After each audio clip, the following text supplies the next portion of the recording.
Want to add a touch of magic to your website? In this quick tutorial, we'll show you how to use the floating effect to create smooth, eye-catching motion for your elements without a single line of code. The floating effect gently moves elements to create a dynamic, interactive feel.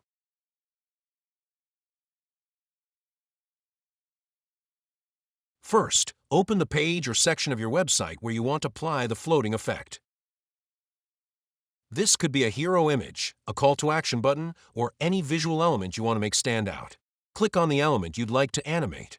This could be text, an image, or an icon, anything you want to give a little extra life to. Once your element is selected, head over to the Advanced Settings panel. Scroll down until you find the floating effect option.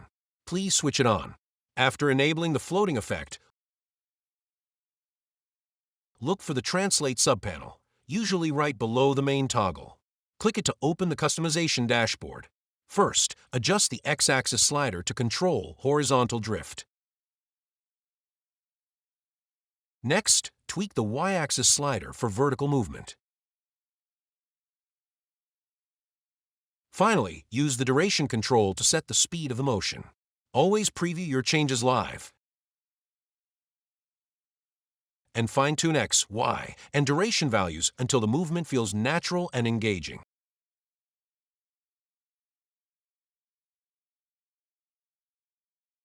Move to the Rotate section to give your element a gentle spin or tilt. Next, customize the scale area.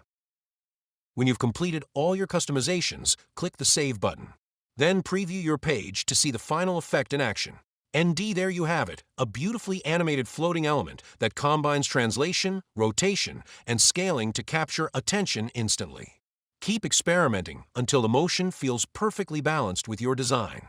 If you found this tutorial helpful, don't forget to subscribe for more tips, like the video to support our channel, and drop a comment below